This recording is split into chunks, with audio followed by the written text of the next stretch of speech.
सबसे पहले तो भाव होना चाहिए, क्योंकि परमात्मा को आप जिस भाव से पुकारोगे परमात्मा आपको उसी भाव से मिलेंगे। वृंदावन के पास एक गांव में एक लड़की छोटी सी रहती थी। उस कन्या की आसक्ति बांके बिहारी के ऊपर इतनी थी कि वो बचपन से ही भगवान बांके बिहारी की पूजा अर्चना करते रहते, लेकिन कभी वो वृंदावन जा नहीं पाई। तो जब वो विवाह के योग्य हुई तो बिहारी जी की ऐसी कृपा रही कि उसका विवाह वृंदावन में ही तय हो गया। तो वृंदावन में जब उसका विवाह तय हो गया, विवाह संपन्न हो गया, तो विवाह के पश्चात उसके जो पति देव थे तो वो उस कन्या को लेने आए। तो ले करके जब जा रहे थे तो शाम का समय हो गया, संध्या का। तो उसका पतिदेव कहने लगे कि थोड़ी देर यहाँ पे रुक जाते हैं, मैं स्नान करके आ जाऊं और संध्या वंदन करना है। तो बोले तुम एक काम करो, ये सामान यहाँ पे रखा है, तुम यहाँ पे बैठ जाओ और घूंघट को काढ़ लो। तो बोले अगर कोई आ गया तो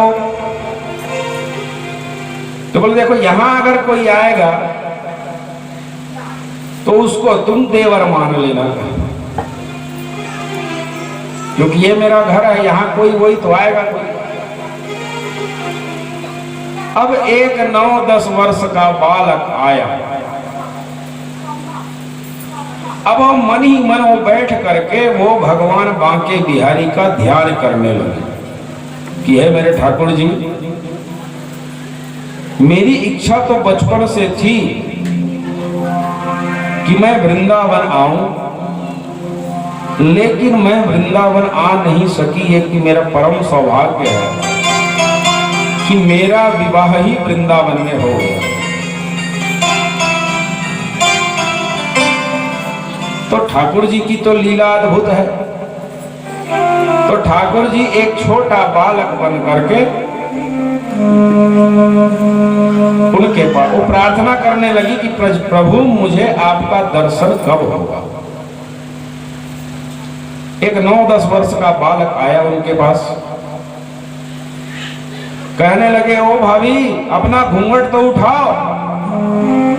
अब जैसे ही उस बालक ने ऐसा कहा वो तो डर गई एकदम। बोले अनजान जगह है, अब ये भाभी भाभी कह के मुझे पुकार रहा है, लेकिन कैसे इसके सामने मैं घूंघट उठा दूं। अब वो बालक कहने लगा भाभी अपना मुख तो दिखाओ। अब वो डर के और घूंघट को नीचे काट दिया। वो बालक कुछ देर रुका, चला गया। उनके पतिदेव आए वापस, पतिदेव को सारा वृत्तांत बताया कि एक बालक आया हुआ था और मुझसे कह रहा था कि भाभी अपना घूंघट तो हटाओ, मुख तो दिखाओ कर। अब वो पतिदेव एकदम हमारे गुस्से के लाल हो गए। बोले कौन है, पहचानती हो? बोले हाँ मैं पहचान लूंगी उसको। बोले चलो। अब वापस अपने घर आ गए वृंदावन। तो उनके घर के लोगों ने कहा कि नया नया विवाह हुआ है, तो बोले जाओ पहले बांके बिहारी जी का दर्शन करके आओ। ऐसा कर तो बिहारी जी के मंदिर में बहुत भीड़ थी। तो कन्या जो है थोड़ी सी आगे हो गई। जैसे ही वो आगे बढ़ी और उनका बिहारी जी को दर्शन हुआ, अपने पतिदेव को चिल्लाने, अरे जल्दी आओ जल्दी आओ। वो भी डर गए एकदम, फिर क्या हो गया था? अरे जल्दी आओ। बोले क्या हो गया? बोले जो कल मुझसे पूछने आए थे भाभी अपना मुख दिखाओ करके ना, यही तो है। बोले उसके पतिदेव उसके चरण में गिर गए अपनी पत्नी के साक्षात। बोले तुम कितनी भाग्यशाली हो, साक्षात बांके बिहारी तुमको दर्शन देने के लिए आए। ऐसे है मेरे भक्त वत्सल भगवान की कृपा, मेरे भगवान की। तो ठाकुर जी को जो जिस भाव से भजेगा वो उनको वैसे ही दर्शन देते हैं। मेरे बांके बिहारी सांवरिया, मेरे कुंज बिहारी सांवरिया, तेरा जलवा कहाँ पर नहीं है, नहीं है तेरा जलवा कहाँ पर नहीं है। मेरे बांके बिहारी सांवरिया, मेरे बांके बिहारी सांवरिया, तेरा जलवा कहाँ पर नहीं है, तेरा जलवा कहाँ पर नहीं है। मेरे बांके बिहारी सांवरिया, मेरे बांके बिहारी सांवरिया, तेरा जलवा कहाँ पर नहीं है। तेरा जलवा कहाँ पर नहीं है, तेरा जलवा कहाँ पर नहीं है।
वालों ने तुमको है देखा, आँख वालों ने तुमको है देखा, आँख वालों ने तुमको है देखा, आँख वालों ने तुमको है देखा, कान वालों ने तुमको सुना है, कान वालों ने तुमको सुना है।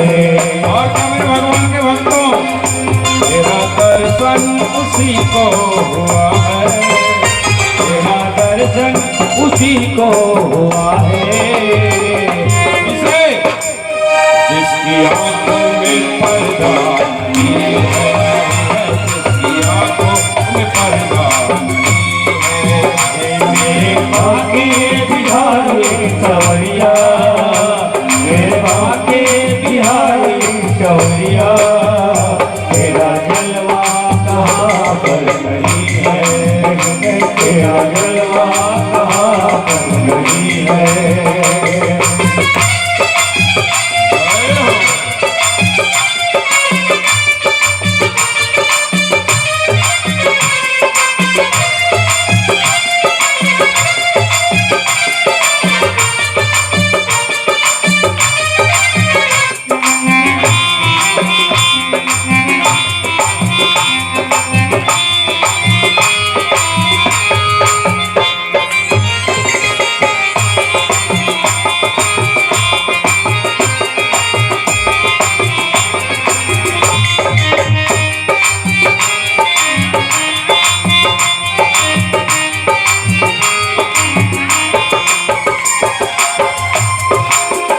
लोग पीते हैं पी पी के गिरते, लोग पीते हैं पी पी के गिरते, लोग पीते हैं पी पी के गिरते, लोग पीते हैं पी पी के गिरते, हम भी पीते हैं गिरते नहीं हैं, हम भी पीते हैं गिरते नहीं हैं, हम भी पीते हैं गिरते नहीं हैं।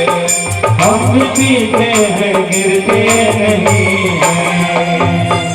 जाम पर जाम पीने से क्या फायदा, जाम पर जाम पीने से क्या फायदा, रात को पी सुबह तक उतर जाएगी। कृष्ण राधा के दो जाम पी ले जरा, उम्र सारी नशे में गुजर जाएगी। उम्र सारी नशे में गुजर जाएगी। उम्र सारी नशे में गुजर जाएगी। उम्र सारी नशे में गुजर जाएगी। इसलिए क्या करना चाहिए मेरे भगवान के भक्तों, हम तो पीते हैं सत्संग का प्याला, हम तो पीते हैं सत्संग का प्याला। हम तो पीते हैं सत्संग का प्याला, हम तो पीते हैं सत्संग का प्याला। ये अंगूर मदिरा नहीं है, नहीं है, ये अंगूर मदिरा नहीं है। मेरे बाके बिहारी सवरिया, मेरे बाके